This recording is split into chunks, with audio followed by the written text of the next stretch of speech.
jawsing? He's jawsing hard. Rock hard jaws. Okay. That's the opening right there. Oh, Rock hard jaws. Wonderful. Oh, Right. cheers to the third dimension. Yikes. Pretty sure the third dimension's terror. So I've been told.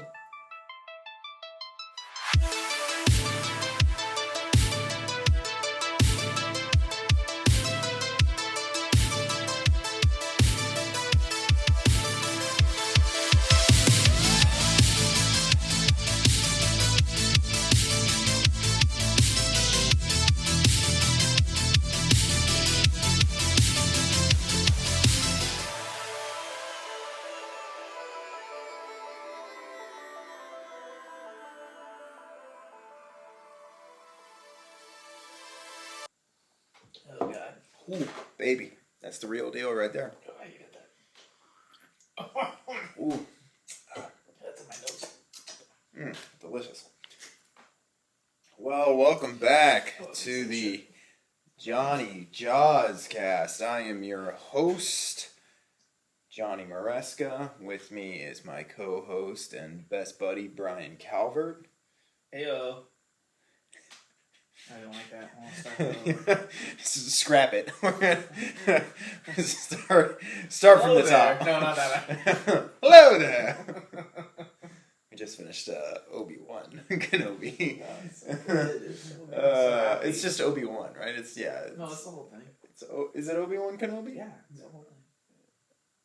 It's really long. Yeah, I guess so. No, yeah. Full name, yeah. The Obi-Wan Kenobi podcast coming at you. No. In all seriousness, we are here today to talk about the one, the only Jaws 3D. Ooh, Yeah. coming right at you. Released in 1983 during the heyday of the 3D.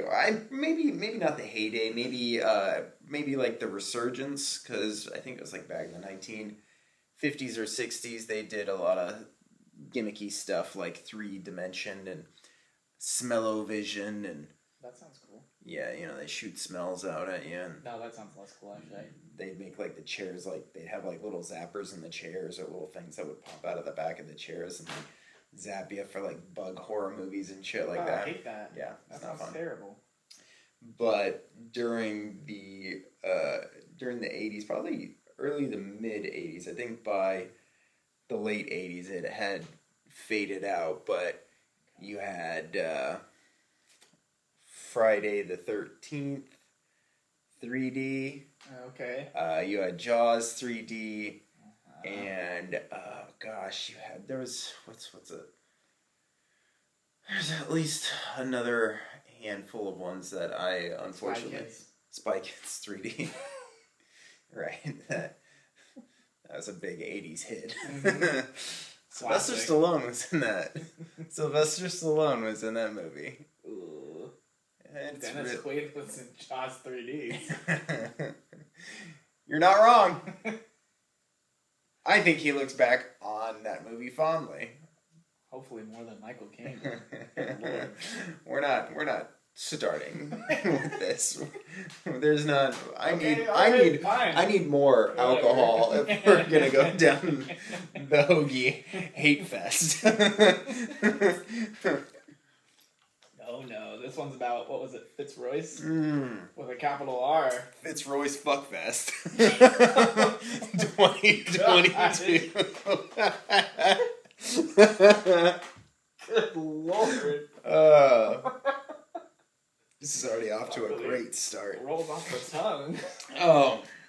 So if you are just tuning in for the first time, we are kind of going backwards. We started with Jaws the Revenge, and we are working our way up to the original Jaws. So this is the second part of that escapade adventure. That's a good way to put it. what have you. Yeah, so stop what you're doing and go watch it, listen, whatever, to the other one, obviously. Yeah, If you think you're doing it right, and you're like, oh, the fourth one's next, you're wrong. Yeah. We're doing this incredibly backwards. The thought was that we would hopefully try and end in a better place than where we started. That was, end with a cherry on top, so to speak. Yep. Which, honestly, if you start with Jaws the Revenge, there's really only one direction to go, if we're being real. But that was for another podcast. Today, we are talking about Jaws 3D. In the film, Mike Brody of the Brody clan in never-ending conflict with the Carcharidan-Carcharius clan works at SeaWorld as an engineer of sorts. I believe he's an engineer. He apparently designed the whole thing, and yeah, he designs and builds. Right? I feel like, given the state of his house, like, he should really be asking for a raise. If he was behind the design of that entire SeaWorld park, of course, we'll get into this a little bit later, but maybe he did all right, considering that his design was quite shoddy, to say the least. I don't think any of the money that he made was being put into his home. Into offshore accounts. It's smart at all. Good lord, they said it cost $34 million to make the place. Yeah. And it immediately failed. That's the first sign of distress. Cutting costs left and right. But anyways, excuse me. I digress.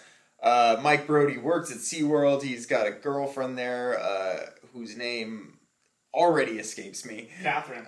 Catherine. Right? Cat, yeah. I think. And she works with dolphins and poor, sweet Shamu, who's, gonna die in captivity.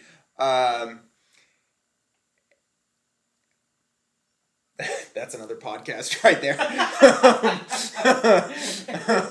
We did dive into a little bit during the movie. Yeah, we're going to dive into it a little bit on this podcast for sure. Perfect. But I digress. God damn it, I just got to get through fucking the synopsis before it kills me.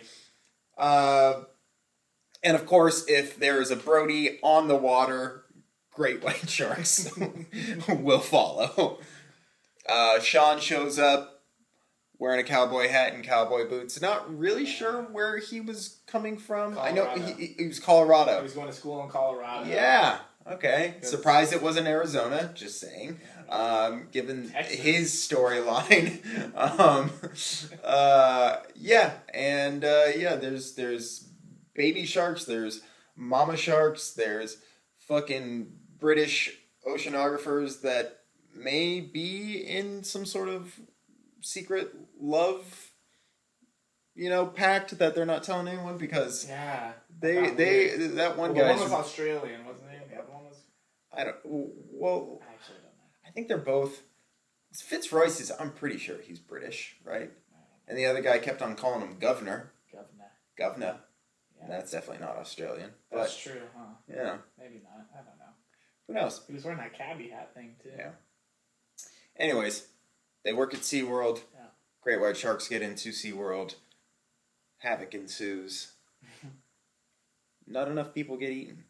But yeah, Brian, let's dive on into this. Tell me what you liked about this movie. We'll start off with the good stuff. What did you enjoy about this film? I loved that Emilio Estevez made a debut as Sean Brody. That was cool. I can't with you. I can't. It's going to be like the Bee Gees thing, isn't it? We're going to put, at the end of all this, we're gonna do, like, character posters with the people that you think are the actors. I'm pretty sure we'll start working. Anyone who's listening, do a mock-up of these character posters with the lead singer from the Bee Gees as Mike Brody from Jaws: The Revenge, and Emilio Estevez as Sean Brody in Jaws 3D. Yes. With more to come. Mm-hmm. Oh, there'll be plenty, I'm sure, at this rate. I did like that they really sold Sean as, like, terrified of the ocean. Yeah. Went to school in Colorado to get away from it. Wouldn't swim until a woman was involved. Yeah. Was just horrified the whole time. That was great. Yeah. The 3D effects were obviously just off the charts. That was another. You say these things. Big like. You say big like you put stuff on your likes list to make me angry. You do it on purpose. While we're on our likes, the dolphin rescue. I really like that too.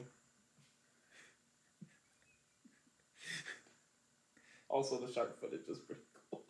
The actual shark, the like real life shark footage. Great white shark footage. All right. Well, let's tackle these one by one. I will say that the actor portraying Sean does bear a similar resemblance to quote unquote Emilio Estevez. Thank you. I agree. / Gordon Bombay. I would not be surprised if after the events of this film he ended up coaching a Pee-wee hockey team in Minneapolis, Minnesota. I just wouldn't be super duper surprised about that. Gotta get away from anywhere on the water. I thought I would agree with you that I liked. They definitely didn't sell it as hard as I thought they should have. They definitely don't sell anything as hard in the sequels as I think they should. Yeah. But I do like what you said that they dabbled in, Sean being afraid of the water. Yeah, that was rad. I like that. Because that's something that they don't even touch on in Jaws: The Revenge. He's totally cool with going out on the water. He works on a like boat a shit. Dumb at night idiot. And he gets killed for it. Yep. And Should've you know what? To that fear. Okay, so this guy, you're going to have to look at this picture right now. His name is John Pooch. And the picture of him right here looks nothing like Emilio Estevez. Well, not that picture, of course. He's like 70 years old in that picture. He looks a little bit rough. Yeah. Sorry, John. Don't want to call you out or anything, but Emilio Estevez wins this beauty pageant. Yeah. So, sorry, buddy. Yeah. But, I would say that's pretty cool. Just don't understand why any Brody would ever, after everything that they've gone through in the first two films, Mike is literally in the water when a man is devoured and goes into shock when the shark swims past him in the original. Yep. And then is almost eaten again in the second one. Sean witnesses a girl eaten alive right in front of his fucking eyeballs in the second one. Why do these assholes keep getting jobs on the water? Yeah. Why? Why do it? Yeah. So that is... It's not even like SeaWorld, we're in the middle of nowhere and we've made these really bitchin' pools. It's like, no, it's salt water connected to the ocean. Mm-hmm. Like, he could have, gone the other route. If you really needed to be around fish and work in the water, go be a lifeguard in Kansas.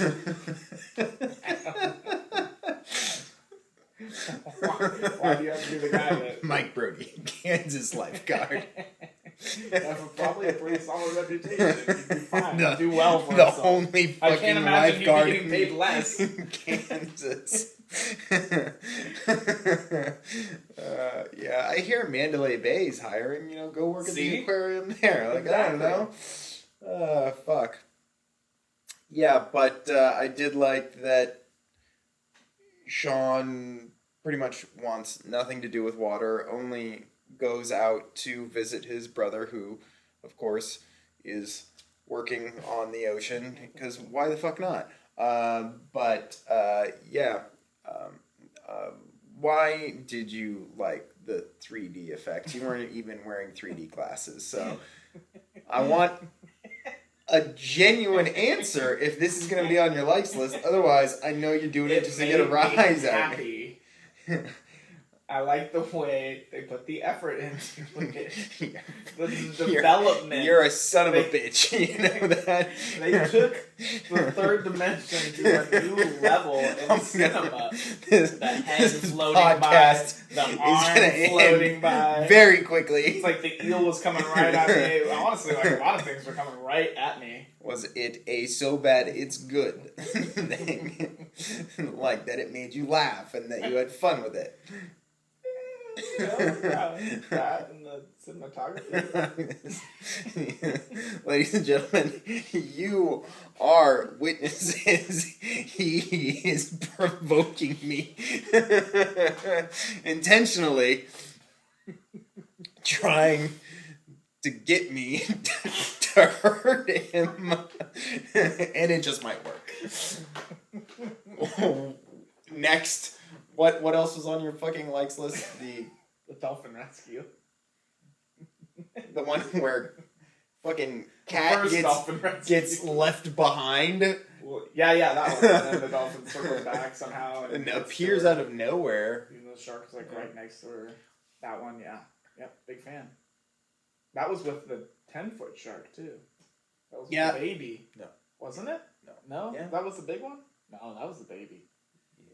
Yeah, it was the baby. Capture it after. Yeah. That was the baby they were so terrified of. Yeah, man. That baby was just 25 foot. No, 25 feet shorter than the mother. It is the exact length of the shark in the first film, shorter than what the primary antagonist ends up being in this film.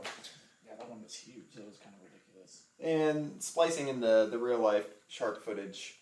I liked that. It made sense good. for the baby. It doesn't cool. do the film any favors. No. When you see the puppets and the animatronics. Once they get the baby in captivity. The real life there's a whole makes it worse. Oh, I got a lot to say about that. Okay, so for my likes here, I will say that the setting is great. Like putting it in SeaWorld, putting it on this this theme park on the ocean, great idea. I don't feel like they utilized it enough, in just the sense that had you taken the 3D element out of it, you could have maybe come up with some more fun stuff. Like they have the water skiers and everything, but they don't do anything with it. Yeah, I mean, it's kind of put on the. We talked about how it's put on the promotional material, like a girl being pulled under by the shark on like the water ski, what fucking pyramid, whatever they are. Yeah. And that doesn't happen in the film. Which was a big bummer after looking at it. Yeah. That would have been really cool. But cool setting, cool, a lot of cool different things that they do kind of, use some stuff, but a lot of it ends up being like regurgitated. Like they use like the same gate and everything. They show the same gate. It's like the same shot of the same gate again and again and again. I'm sorry, this is supposed to be my likes list, but I did think that was that setting is refreshing. Yeah, it's pretty rad. It's a cool idea. Especially since it really is the only film that has nothing to do with Amity at all. So I did like that. That's a good one. Fitzroyce. I like Fitzroyce. I fucking like Fitzroyce. Is that on your dislikes? Because I'm going to be angry. Yeah, it's the first one on my dislike. That's Fitzroyce / Michael Caine. We're gonna hold off. We're gonna hold off. Both of us are gonna hold off on our Fitzroyce, okay? Okay. Well, okay. and we'll circle back to this. Sorry, I just bumped the mic. Yeah, we'll circle back. I have in quotations here. You talking about a damn shark's mother? Just, I really like that line. I really like that line from Calvin Bouchard. Oh, that's Calvin. Yeah. She when they see the dead body and Kat's arms are like, she's like doing the bite radius and her arms are out like here, and they run, and Bouchard and Fitzroyce and his little lackey are sitting there. His name is Jack. Is it Jack? How do I not know any of these characters' names? I know DQ. I know Bouchard. And I know Fitzroyce. And now we know John Pooch. Poochie! Yeah, Poochie Pooch. Just calling people by their real names now. But yeah, just some fucking phenomenal dialogue about the bite radius is. I would know. I understand. I've seen shark attacks before. I've seen them before, and this is its. It wasn't the baby shark. It was its mother. First of all, how did you know it was its mother? Couldn't have been its dad. Yeah, couldn't have been Shamu. Why is there any relation all of a sudden? Like how? Just like maybe there's just another shark. Yeah. So that response. You talking about a damn shark's mother? Calvin's a fucking gem. Classic. Showstopper. Oh, and spoiler alert, Fitzroy's death scene is pretty great. Oh, yeah. In a movie that doesn't really have a lot of deaths, it's not saying much, but it is honestly, like, as far as the franchise is concerned, I think it's the only death that happens quite like that. Yeah. Shot from like inside the shark. Dude, super cool. Out of its mouth. Yeah, I thought trying to chomp down and swallow him is so it's like claustrophobic and like you can see him trying to reach with a his way out. shark that big. That's more or less what would happen. Yep. Like the odds of you being bitten. Yeah. Like get some teeth, but yeah, I think his mouth. I think it was the size of a boat. It was huge. In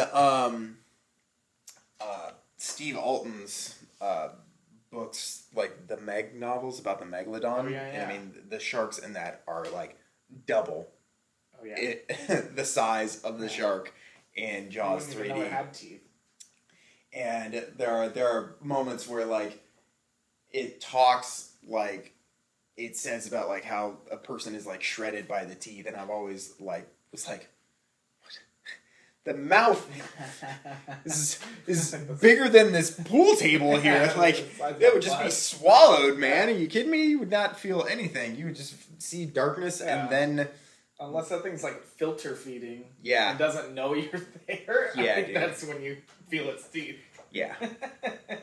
So, a very original death for Fitzroyce.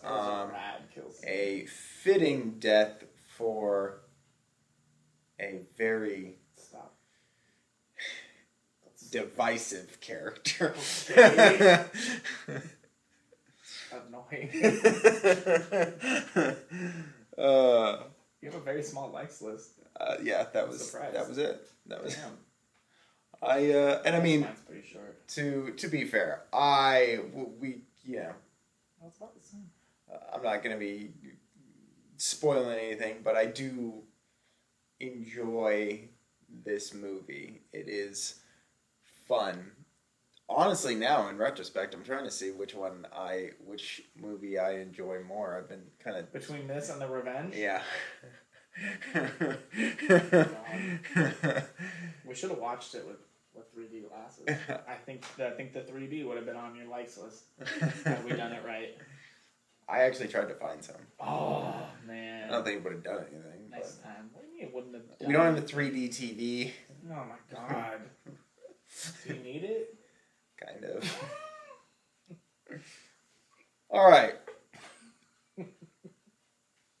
Tell me about your dislikes. Ooh. We're going to be here for, what time is it? All right, cool. It got really long 2 really hours. quick, although I moved a couple things around. But, man, yeah. I didn't have anything in my dislikes going for a hot minute through the movie. And then I was like... Just started. I'm like, damn, I haven't added anything. Like, I should probably start looking at this through, like, a different lens. Rather than just... 3D glasses. Yeah, red blue. It's like, man. I was like, plus like half my likes list are actual dislikes that are just to piss off Johnny. But I should really Thank you. I should probably start taking this seriously. And then all of a sudden it just filled up. I ran out of paper. We can skip my first one about Fitzroyce, I guess. There were a lot of little things that really pissed me off, like, oh, we're all gonna get in the water and try and tag and sedate this fucking man killer, and then they just start chumming the shit out of the water. Yeah, it's just Not even like lure it over or anything. out It's just of what is supposed to be some top-notch scientists and it's just like a and like Lowe's bucket. an oceanographer / hunter who is like renowned for his stuff. Yeah, Just that one got me like pretty good. Like, the fucking stupidity is off the charts. that was a good one. I liked when, or not liked. Disliked rather. Good old DQ getting all horned up right after they captured the shark. And it was sedated, and they had it in captivity, and his lady and her companion are in waist-deep water, like, cradling this great white. And he just rolls in, and he's like, what are we doing? I'm lonely. She's just like, okay. You've never taken an interest in my work before. It's like, it's the shark. Yeah, it's all Ugh. fired up. Ugh. I'm gonna hop in water and jeans. Yeah, he's in jeans and a polo, and she was like, get in. And that was the next thing on my list. And then he's just like, alright. Jumps in this fucking pool. I'm like, man, you just getting after it, buddy. Bell bottoms are not traumatized childhood of shark fears. Nope. Hopping in. We got a system. We got you and that shark. Kick rocks. We got things to do over here. I just think that even the him launching in there would stress out the shark, whether it's sedated or not. Yeah, you jump right next to its head. And literally 30 seconds later in the film, Kat is like, all right, don't do anything to traumatize it. It's the only great white in Right after it captivity. woke up. And Nobody traumatized it, like, jump on top of it with chains on. Fucking idiot. God, horny bastard. I wonder if that was improvised. I hope so. Another good one was, I like the entrapment scene for the mama when they were luring her back into the, what was that big shaft thing that it hid in before? Yeah, I don't know. It's like, they called it like the pumps or something like that, or like, I don't know what it was pumping out water, but yeah, sure, sharks pumping just... in water, I don't know. And I loved it that Fitzroyce was just like casually like doggy paddling as this 35-foot shark is going at the same speed behind him into the tunnel. Yeah, I like how no one seems to be perplexed that this is fucking like 65% bigger than your average great white shark. Like, Everyone's just like, oh yeah. Well, she's like, yeah, the shark's mouth is this big, and the bite radius is this big, and then Fitzroyce is like, that's unbelievable. That would make the shark like 35 feet long, and she's like, that was my estimate as well. and then he's just in that little big tube with it, just cruising around, doesn't really give a shit, and it just cruises up to him, and then he like stabbed it in the face, I think. And it's just like, oh, dude, fuck you too, and eats him. Then I mean, decides to eat him. to be fair, if this was not a Jaws movie, that is appropriate behavior for a great white shark. Like, that's true. It would probably just swim right next to him and probably. I mean, you've seen the video. I've sent you the video footage of like that big ass great white. I can't remember what her name is. She's the fat one, and it's like really famous footage of the girl just like swimming right next to her and everything. They really don't care. Yeah, that's true. That's a good point. If it wasn't a Jaws movie. If it wasn't a Jaws movie, whereas DQ clearly stated, they're man killers. That's right. They're murderers. Murderers. Yeah, that bugged me as a Jaws movie to see the most like aggressive, giant fucking shark just like trailing behind this guy. It's bigger than the one that's in The Revenge, right? Like I think they took the Revenge. They took Vengeance down a bit. I think this one's like massive, dude. 35. Pull up the scale of them all. I bet they have a size comparison of all four. But I feel like I would have seen that somewhere by now. Him and his lackey get in the water and chum and make like metal clanging noises because that apparently attracts sharks. And then it comes over and then follows them in after them chumming up the water with what look like syringes instead of buckets. Well, I guess they were underwater. God damn. Oh, here we go. Yeah. I told you. There it is. Let's see. How have you not seen this yet?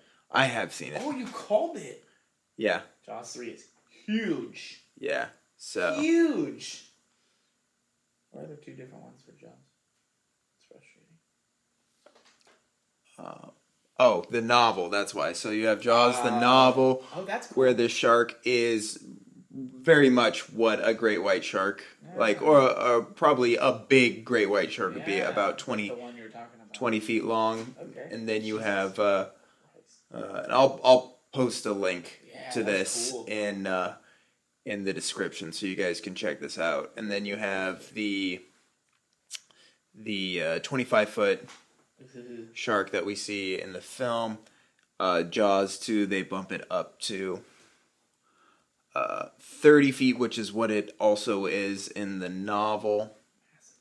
And then Jaws 3 is a 35-foot great white shark that is just incomprehensible.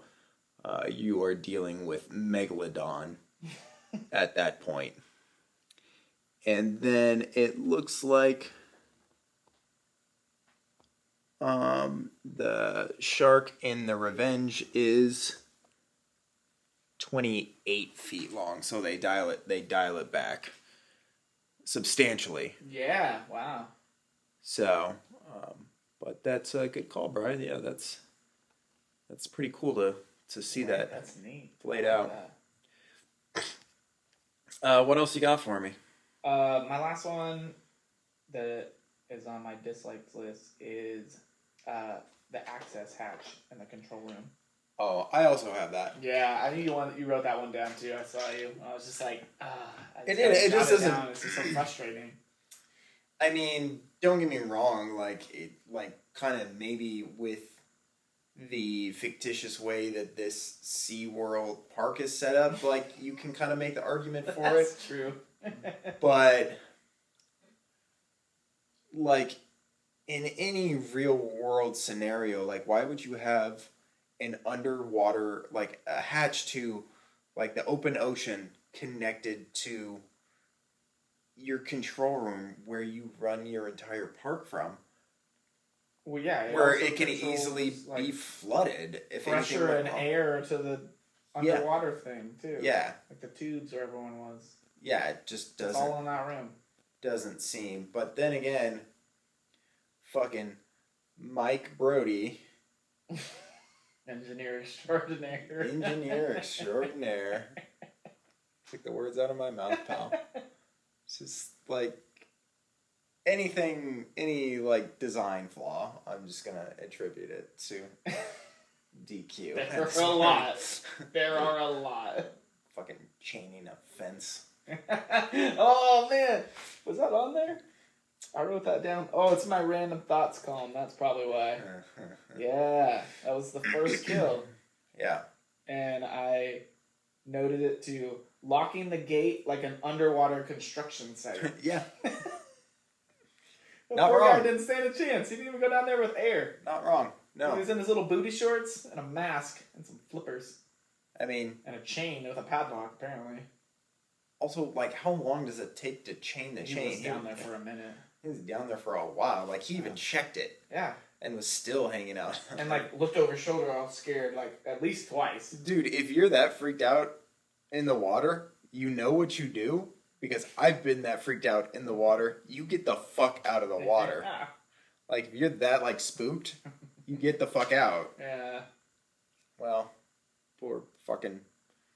whatever his name was. I can't remember. Was that Randy?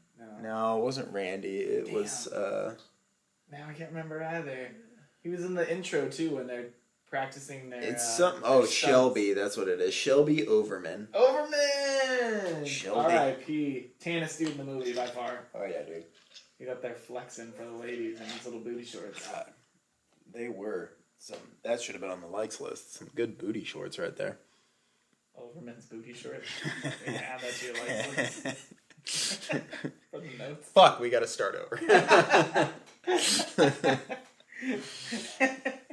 I was kind of upset that when they did their, like, ghetto, well, autopsy or whatever you want to call it, body reveal. Just terrible. No so unprofessional. Yeah, really. Yeah. Just a mess of a person. Yeah, dude. Just like, where is the coroner? Why are you doing this on site at SeaWorld? It's just downstairs next to a sign that says, like, no volunteers past this point. It's just... like, here's good. Hey, we're gonna need you to do a positive ID for us people at SeaWorld who all knew this guy. Yeah, zero police presence at all, nothing. They're like, that's him? Fuck. Alright. Well, we were all right. He's dead. The guy who's been missing for 2 weeks. That's him. Damn. So, who's gonna fire him?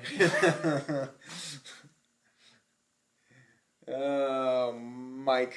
Yeah, I think this is on your ass. This is your ass, Mike. Alright, so I got my dislikes list begins with the credits and ends with the credits. Yes! Ooh. So damn, that's heavy. My first dislike is in the credits when it says suggested by the novel Jaws.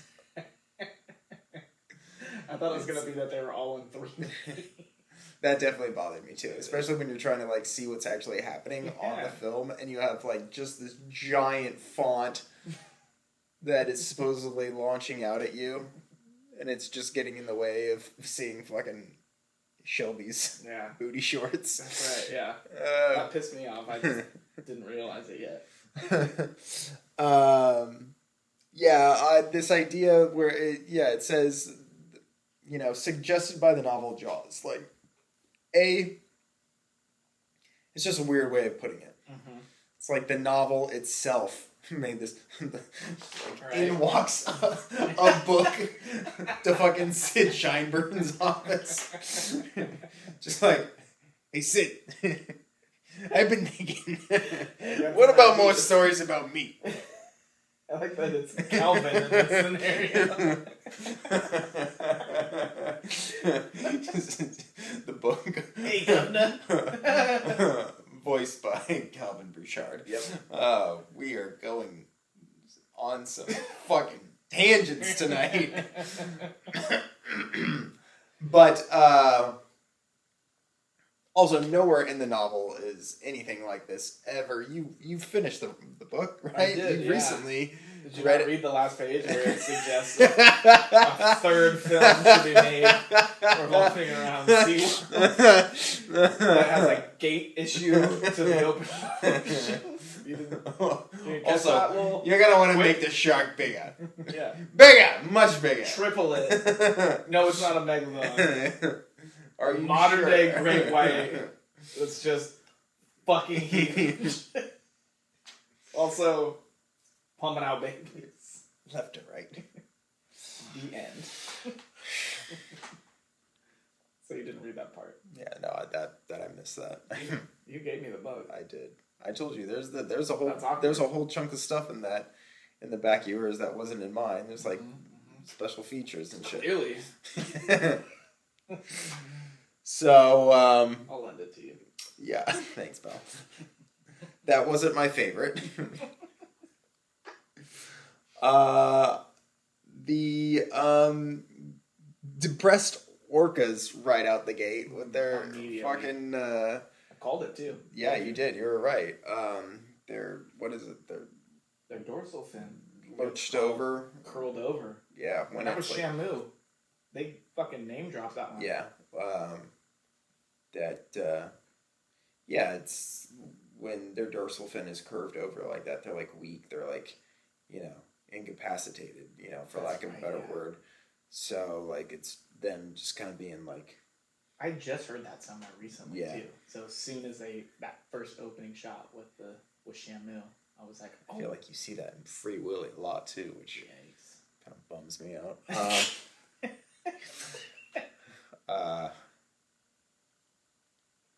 Yeah, man, that just kind of kills the vibe, especially like when you have like this character in Cat that's supposed to like care about these animals and stuff like that, and just seeing that whale locked in captivity and knowing that they are just locked in captivity. Just makes you just go, fucking SeaWorld sucks, man. Right? I mean, the dolphins, they have, well, I wouldn't say free reign of, like, the lagoon, but they can go in and out. They have those little tubes. Yeah. Shamu's just chilling. There's no door for Shamu that I saw. Well, have you seen the, let me see if I can pull it up really quick here. It is, Shamu's, how do you spell Shamu? SHAMU. Oh, that makes sense. Always. Right? Thought it was two O's? O's for some reason. That's adorable. Like shampoo.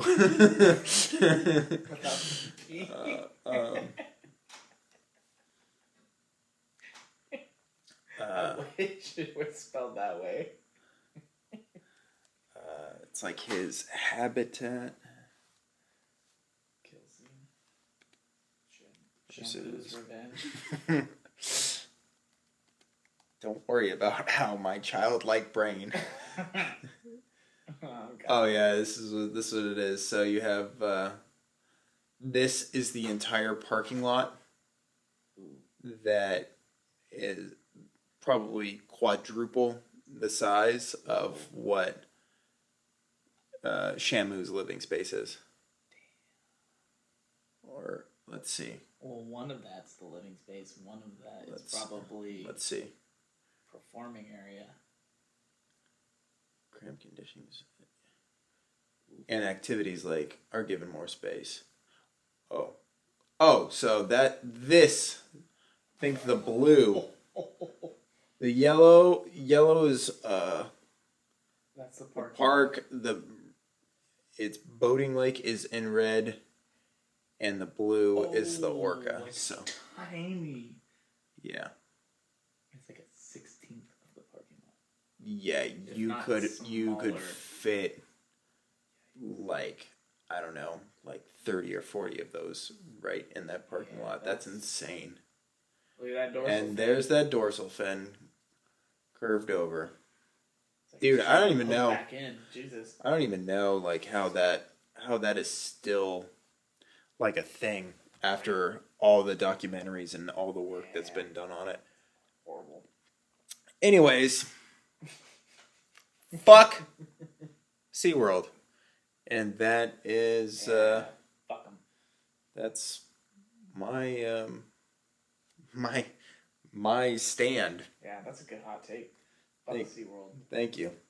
Fucking changing lives out here. Look at us. Jawscast. Jawscast. God, we need t-shirts. I have the score suffers terribly from not having John Williams at the helm. So this is the first Jaws score that is not done by John Williams. Really? So I mean, obviously, The Revenge isn't done by him either, but this is the first one, chronologically. It was, damn. No wonder. Oh, it uses the theme, obviously. Yeah. That's what I saw. But it does not. That makes a lot more sense. Yeah. Yeah, there's really no suspense. No, dude. The music does like. Here's the thing. I don't even hate the score with the movie. Like, it's this weird thing where like it suits it fine in the sense that it's not a very good movie, so it's not a very good score, and they go fine together. Yeah. But you're right. Like, there are multiple parts in that movie that I found myself going, there is just zero tension. Yeah. Like, the part where the fin is going after the pyramid of skiers, there's no music playing during that. Like, when there was, with him running around trying to get them to bring the boats in, it's, like, overlaid with, like, upbeat music from, like, what's going on, like, in the skits around the water and stuff. Yeah, it doesn't... Which I kind of get, but... At the same time, there's no... Yeah. Or no, there's no... you're right. There's no tension. There's no suspense. No, and that does so much for a movie like that, if that's what you're going for. Yeah. But yeah, I mean, shit is also paired with shit, so it kind of works well for it. You're not wrong.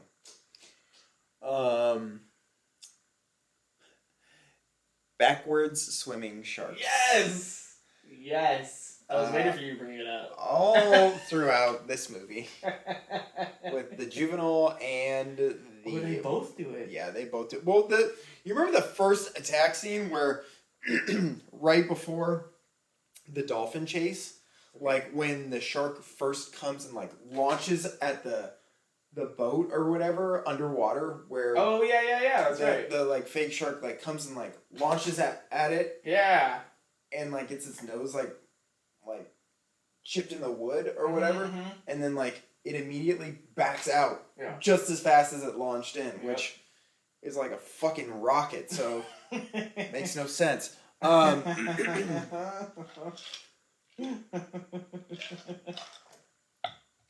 then you have the mother like in the tube, literally has a big scene. Yeah, that goes on for a while. That's a very pivoting like escape scene. Yeah, as to how it gets out of their entire Fitzroy's plan, and it's just moving.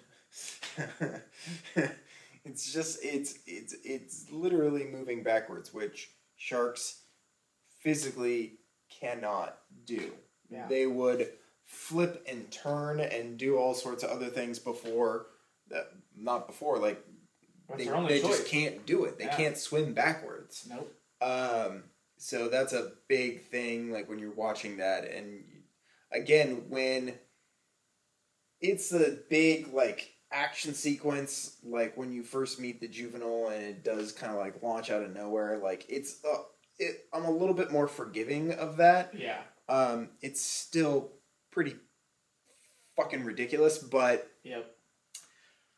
in a sequence that goes on for like 5+ minutes of the shark just slowly moving backwards out of a tube, breaking out of the gate, it's bending the metal pins so that the gate will open. It's not even like gliding backwards, it's like forcing a giant metal gate open backwards. It is it's unfathomable, for lack of a better word. Yeah, like we talked about it, like it's this huge 35-foot shark in this giant tube. Like it would have made so much more sense for it to just be this like massive thrashing beast. Yeah, that it's trying so hard to turn around and then ram its way out would have made it so much more terrifying. Yeah. But because there's that aggressive quality. I mean, again, you have to take into account animatronics, what they were able to do at the time. True. But at the same time, don't write yourself into a fucking corner then. Literally write yourself into a hole or a tube that you then have to back yourself out of aggressively. Brian Calvert, ladies and gentlemen. King of the puns. I'm here for the beer. What else is on your list? I got a couple of things. Okay, alright. The juvenile shark puppet looks so bad. I know that's probably something I should say for the effects, but it's horrible. So bad. You can touch on both. That I don't even know if it falls into effects when you just look like a fucking rubber dummy in water. And then like when it's quote unquote dying, you can see the actors like no, and they're like literally turning it with their hands, trying to flip this fucking thing over. Don't do that. Don't die. Shh. It's gonna be okay. Don't die. Hey, push it. It's supposed to be upside down. It was horrible. Yeah, it just looks so bad. There's not a single good scene with it. Anytime that puppet's in there, that juvenile puppet is just... That's the thing. It's clearly not an animatronic in any way. It's just like a rubber dummy. Yep. They're just like floating. Yeah, this silicone hunk of shit. Yeah, looks like trash. Looks like hot 80s trash. Yep. Exactly. The quality of the film overall just appears like lower than the two Jaws movies that came before it. Like just like the actual like way the film looks. I mean there are some definitely like some grainy fucking shots. Huge. Which I was trying to figure out if I was chalking them up to like, oh, is that a 3D shot? Some of them were like 3D shots, but then there were other ones that weren't. Yeah, like the scene of just the four of them when they have the shark sedated, the juvenile in the tub, and then it wakes up and they'll jump out of the water. The four of them, it just does a close-up on the four of them. There's nothing 3D about it, and it's like the grainiest shot I've ever seen. Because we rewatched it, and I was like, man, that's horrible. Like, and there's no eel or limb flying towards my face right now, so I don't understand why. It looks more like a 70s movie than the actual movies made in the 70s did. Like shitty. Just weak. And I honestly can't remember if, and I don't think that the same cinematographer was used on Jaws 1 and 2. I don't believe it was, but that's what it feels like, though. Those movies feel very much like they're made in sync. They feel like a sequel. Yeah, and this does not feel like it has any relation whatsoever. Yeah, definitely. It definitely feels like pretty cheap and. Yeah. It feels like a knockoff film, to say the least. Let's see here. So, and I should know this, but of course, anytime I'm put on the fucking spot, I can't remember shit. So, okay. Bill Butler was the director of photography. I wanted to say Bill Burr. Like, he's a comedian, Johnny. You're stupid with your dumb face. So Bill Butler was and again, like I said, I'm almost positive it was not the same guy. But we'll hop on over to Jaws 2 here, and we'll see what we can come up with. Any other scenes off the top of your head that just look like hot fucking garbage that are not Any other? that are not effects related? Loaded question. Oh. In that case. No, but I did have another dislike that I forgot about. Hit me. I loved when the coral robbers showed up and were trying so hard to be all stealthy, and they're all black and had like face paint and shit on, and then immediately inflate their giant bright yellow raft to go paddle around. I want to know who approved that. If that was like supposed to be like a comedic thing, if it was supposed to be ironic. I forgot all about that in the movie. Period. Yeah, they're just an easy kill. I forget about it like every time I watch it, and then like I had already forgotten about it when you started talking, and I was like, "What do you?" Oh yeah. Yeah. Okay. Yes, I was right. Different person. Ooh. But oddly enough, same last name, no relation. So you have Michael C. Butler as the director of photography. I remember reading that, being like, "Oh yeah, he has to be related," because I read a couple of books on the making of obviously Jaws and Jaws 2, and I remember coming across that in the making of Jaws 2, being like, "Oh, he's related," and he is not. It's just a weird coincidence. Weird. But yeah, not related at all. Not some weird distant cousin that wanted to follow in the footsteps and just fell short. Or... Yep. Weird. But again, those two movies look fucking stellar. Yeah. And this one just trash. Does not. So there's that. Let's see. What else do I have on my I got a couple of things. I just in very aggressively access hatch in control room ? Exclamation point. Here we go. And apparently the only other black man in SeaWorld is Calvin's nephew. That really bothered me. Works in the control room. That really bothered me. Because like they don't even say anything. It's like a throwaway line where he's like, "You just shut your mouth if you want to keep your job, nephew." And you're like, what? And the guy's been in the background just judging him so hard with his eyes, dude. Poor Fred. God. Like, why was that like... You know that was not in the script. That someone was just like some fucking executive walked on and was like, "So you have 2 black men in this movie. Why?" Well, really, sir, that guy was good for the part. You're going to need to explain that to your white audience. God. Such a weird throwaway thing that it was so feels weird. So out of place and so inappropriate that, you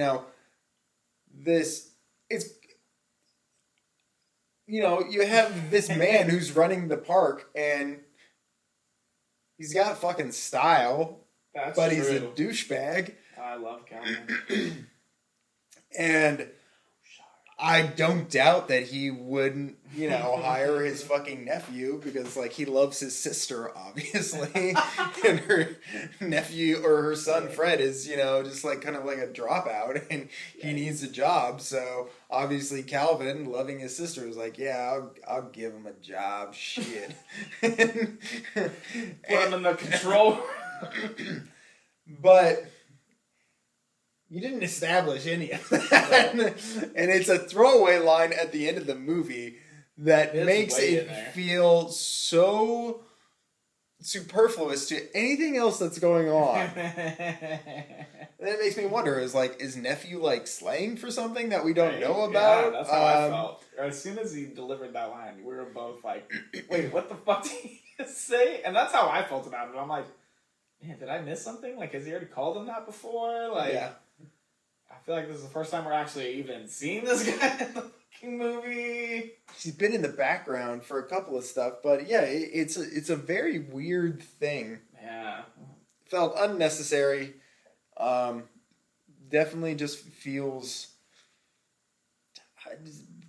border. I can't say full blown racist, but there's heavy hints of racism that the only two black guys in the movie have to be related for some reason. Right. So, there's that. We're gonna leave that and move on to sunnier shores, if you will. And then wrapping up my my dislikes here, at the very end of the film, the credits have rolled, and we have some questionable. Oh, you rewound it for this one too. Shots toward the end there, but credits are rolling, and then at the very end of the credits, I spy special shark sound effects by Sandy Berman. Now, Brian, for all of our listeners who might be a little confused as to what I might be getting at, just because I have fucking steam coming out of my ears at this point, and I'm too angry to talk about it. Would you care to explain why I'm so upset? You're talking about The Revenge, where the shark's out of the water and growling and roaring like a lion? I'm talking about the fact, Brian, that there is a person hired for this film who was paid money. I see why you're upset now. You're jealous of Sandy's income. Who was literally paid probably more money than you and I have received in a year.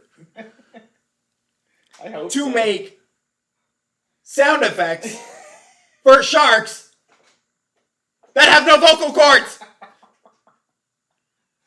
Sharks do not make sound, ladies and gentlemen. I've told you this a couple times, but man, this really takes a cake. We are in the wrong line of business. I want my name in the credits for shark sound effects. The thing is that it definitely makes sound effects in this movie. It's not nearly as egregious as it is in Jaws the Revenge. But it's a growling thing, like when it opens its mouth. It's growling. Yeah.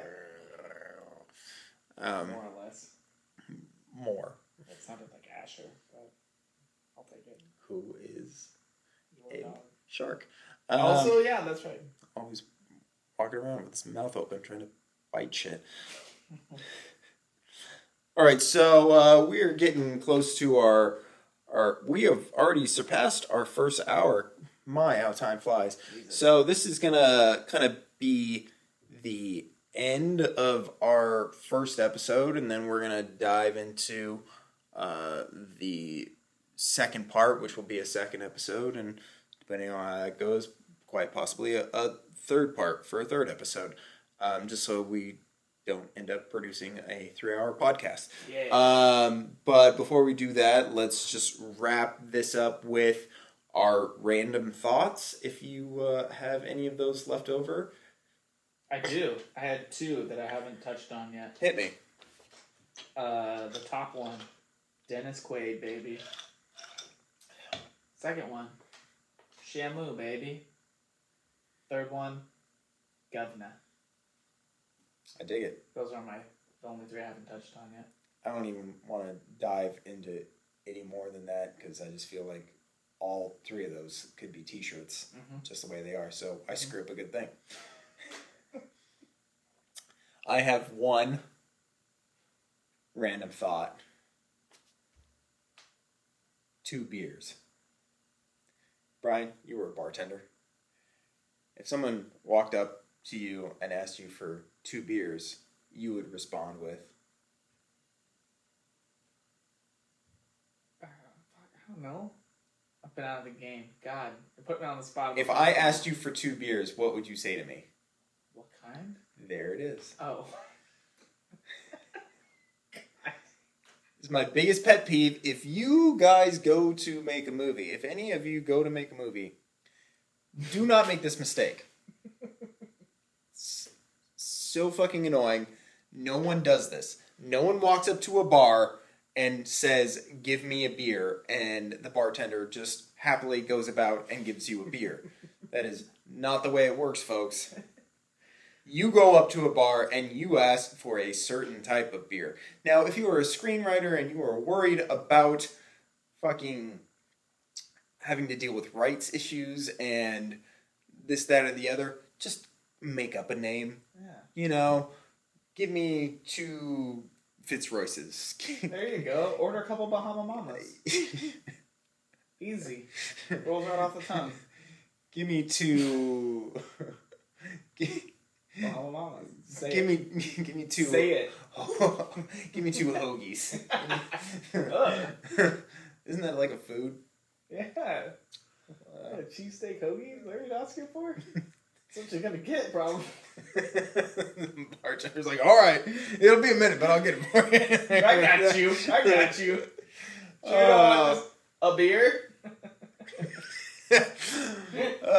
With that, I think we will call it quits on this first part of Jaws 3D with the Jony Jawscast. I have been your host, Johnny Maresca, and with me, my co-host, Brian Calvert.